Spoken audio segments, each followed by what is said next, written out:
Topic है neuron lesions. तो उससे पहले कि पता होना चाहिए कि अपर मोटर न्यूरॉन क्या होते हैं और lower motor neuron. Lower motor neuron CNS से निकलते हैं और वो इनर्वेट करते हैं न्यूरोमस्कुलर जंक्शन को। ये ज़रूरी नहीं है कि lower motor neuron spinal cord से ही निकले, वो ब्रेन से भी निकल सकता है। लेकिन अगर वो इनर्वेट कर रहा है न्यूरोमस्कुलर जंक्शन को तो लोअर मोटर न्यूरॉन है, नहीं तो अगर वो कंट्रोल कर रहा है लोअर मोटर न्यूरॉन को तो अपर मोटर न्यूरॉन है। Upper motor neuron are group of all those neuron which originate at higher level and connecting to lower motor neuron directly और इनडायरेक्टली। मोटर न्यूरॉन में दो होते हैं, upper motor neuron and lower motor neuron. Upper motor में वाले cortical reason से जो originate होते हैं वो है cortico spinal tract and cortico nuclear tract. Cortico spinal tract को पिरामिडल ट्रैक्ट कहते हैं। ये कंट्रोल करता है स्पाइनल लोअर मोटर न्यूरॉन को। जो कोर्टिको न्यूक्लियर ट्रैक्ट है वो कंट्रोल करता है क्रेनियल लोअर मोटर न्यूरॉन को। ये तो कोर्टेक्स से ओरिजिनेट होते हैं। अब कोर्टेक्स के नीचे सब कोर्टिकल ओरिजिन से ये lower upper motor neuron originate होते हैं। टैक्टोस्पाइनल, रूब्रोस्पाइनल, रेटिकुलोस्पाइनल, वेस्टिबुलोस्पाइनल, ओलिवोस्पाइनल। तो ये मोटर न्यूरॉन है, upper motor neuron and lower motor neuron. अब टॉपिक स्टार्ट होता है न्यूरॉन लीजन्स का। तो ये अपर मोटर न्यूरॉन्स हैं और नीचे हैं lower motor neuron. Sensory nerve लेके जाते हैं 1A 1B 2 3 4। ये सेंसरी नर्व लेके जाते हैं पेरिफेरल नर्व फाइबर्स। जो मोटर सिग्नल लेके आते होते हैं alpha fiber and gamma fiber. Alpha extrafusal fiber को सप्लाई देते हैं और गामा देते हैं मसल स्पिंडल को सप्लाई। तो वो लोअर मोटर न्यूरॉन है। बीच में इंटर न्यूरॉन हो भी सकते हैं, नहीं सिग्नल आएगा डायरेक्ट स्टिमुलेट कर देगा या तो या फिर इंटर न्यूरॉन्स के थ्रू स्टिमुलेट करेगा।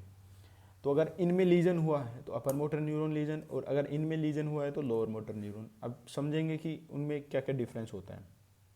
सबसे पहले lower motor neuron legion. Muscle mass पे क्या फ़र्क पड़ता है। अगर लोअर मोटर न्यूरॉन में लीजन हुआ है तो जो मसल है उसमें डीनर्वेटिंग एट्रोफी होगी और डिसयूज। हम उस मसल को ना तो यूज़ पर कर पाएंगे और ना ही उसमें इनर्वेशन हो रहा है। तो उसमें दो तरह की एट्रोफी होती हैं, तो मसल मैस बहुत ज़्यादा कम होता है। मसल मैस अगर काफ़ी ज़्यादा रिड्यूस होगा तो पावर भी काफ़ी ज़्यादा लॉस होगी उस मसल्स में। टोन डिक्रीज हो जाती है लोअर मोटर न्यूरॉन में, हाइपोटोनिया या फिर फ्लैसिडिटी। जो गामा मोटर न्यूरॉन होते हैं वो टोन को मेंटेन करते हैं, तो हाइपोटोनिया। टेंडन रिफ्लेक्स, कोई रिफ्लेक्स क्योंकि सर्किट अगर कंप्लीट नहीं है लोअर मोटर न्यूरॉन की लीजन की वजह से तो रिफ्लेक्स नहीं होंगे, हाइपो रिफ्लेक्सिया या फिर areflexia. Babinski will be down going plantar reflex.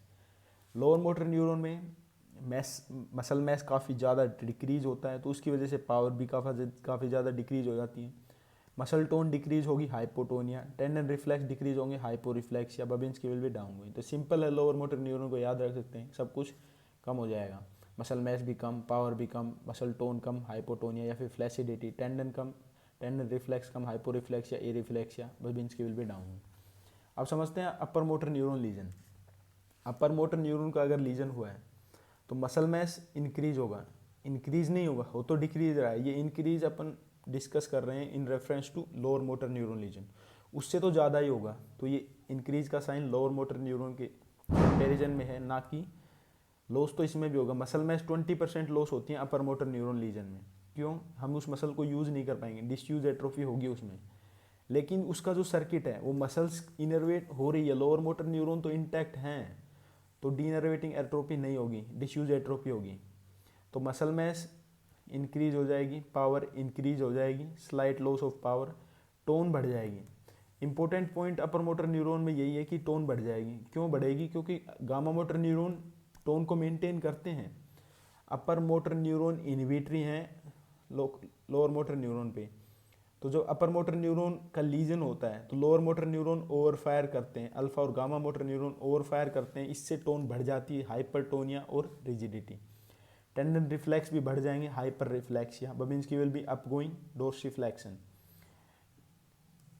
तो मसल मैस में slight decrease, power will slight decrease, tone और टेंडन रिफ्लेक्स बढ़ जाएंगे। तो यही है अपर मोटर न्यूरॉन लीजन में difference between upper motor neuron and lower motor neuron lesion. Lower motor neuron lesion में drastic loss of muscle mass होगा क्योंकि disuse atrophy and denervating atrophy हो जाएगी lower motor neuron lesion. Power काफ़ी ज़्यादा कम होगी, drastic loss of power. अगर ये सर्किट कंप्लीट नहीं है तो मसल की टोन कम होगी, फ्लैसिडिटी, कोई रिफ्लेक्स नहीं होंगे, ए रिफ्लेक्सिया या फिर hyporeflexia. Babinski will be down going. There will be fasciculation and fibrillation. Fasciculation का मतलब है कि जब डीनर्वेशन होता है तो उसमें हाइपर सेंसिटिव हो जाती है, डीनर्वेटिंग हाइपर सेंसिटिविटी को बोलते हैं फैसिकुलेशन। लोअर मोटर न्यूरॉन में लीजन में ये है। अपर मोटर न्यूरॉन लीजन में एक अपर मोटर न्यूरॉन काफ़ी सारी मसल्स को ऑपरेट करता है, या फिर उसको एक अपर मोटर न्यूरॉन लीजन काफ़ी सारी मसल्स को कंट्रोल करता है। तो अगर अपर मोटर न्यूरॉन का लीजन है तो group of muscle function loss हो जाएंगे। Partial loss of mass due to disuse atrophy, ये मसल है, अगर अपर मोटर न्यूरॉन अगर लीजन हुआ है तो इस मसल का हम काम नहीं कर पाएंगे अपने मन से, लेकिन इसका जो सर्किट है वो कंप्लीट रहेगा। तो डिसयूज एट्रोफी तो होगी लेकिन डीनर्वेटिंग एट्रोफी नहीं होगी। तो पार्शियल लॉस ऑफ मैस होगा। Slight loss of power, muscle tone in बढ़ जाएगी। बढ़ क्यों जाएगी? क्योंकि ये ओवर फायर करेंगे, अपर मोटर न्यूरॉन लीजन होगा तो ये ओवर फायर करेंगे, मसल टोन बढ़ जाएगी। स्पास्टिसिटी, स्पास्टिसिटी जो है एक स्पेशल टाइप की रिजिडिटी है। टेंडन रिफ्लेक्स बढ़ जाएंगे, Babinski will be going. Tendon reflex क्यों बढ़ेंगे? क्योंकि ये सर्किट हाइपर एक्टिव हो जाएगा, लोअर मोटर न्यूरॉन वाला। टेंडन रिफ्लेक्स बढ़ जाएंगे, बबिन्स्की अपगोइंग। फास्सिकुलेशन और फाइब्रिलेशन नहीं होंगे। क्यों नहीं होंगे?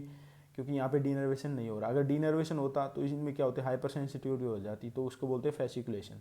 तो अपर motor neuron and lower motor neuron की ये डिफरेंसेस हैं।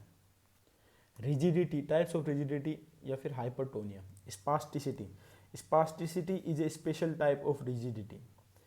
क्लैस्प नाइफ रिफ्लेक्स, पुरानी मूवीज में जब विलन के पास ऐसा चाकू होता है वो स्टार्टिंग में धीरे से खुलता है फिर अचानक से खुल जाता है, जो होता है क्लैस्प नाइफ रिफ्लेक्स। तो ऐसे ही जब मसल में हम फ्लेक्शन कराते हैं हैंड का, या फिर अपर लिम्ब में जब फ्लेक्शन कराते हैं, स्टार्टिंग में धीरे धीरे होता है लेकिन अचानक से वो खुल जाता है। क्यों? क्योंकि इनिशियल में रेजिस्टेंस होता है, बाद में रेजिस्टेंस लॉस हो जाता है। इनिशियल में रेजिस्टेंस है मसल स्ट्रेस रिफ्लेक्स की वजह से, और बाद में जो रेजिस्टेंस लॉस हो गया वो है गोल्जी टेंडन ऑर्गन की वजह से, रिफ्लेक्स उसके वजह से। तो ये है स्पास्टिसिटी या फिर clasp knife reflex. Lead pipe rigidity Parkinson disease में देखी जाती है, ये भी एक टाइप ऑफ हाइपरटोनिया ही है। इसमें गामा मोटर न्यूरॉन ओवरफायर करते हैं slightly. Extra pyramidal type of lost होता है, slight loss. Golgi tendon organ reflex इसमें नहीं होता। तो इसमें जो यूनिफॉर्म रेजिस्टेंस होता है, लेड पाइप रिजिडिटी में यूनिफॉर्म रेजिस्टेंस होगा। Cogwheel rigidity, cogwheel rigidity is the combination of lead pipe rigidity and tremors. तो रिजिडिटी होगी लेकिन ट्रिमर आएंगे, तो rigidity is interrupted at many points. Resistance with jerk, resistance तो होगा लेकिन उसमें जर्क लगेंगे ट्रिमर्स की वजह से। तो ये है कोगवियल रिजिडिटी, टाइप्स ऑफ रिजिडिटी।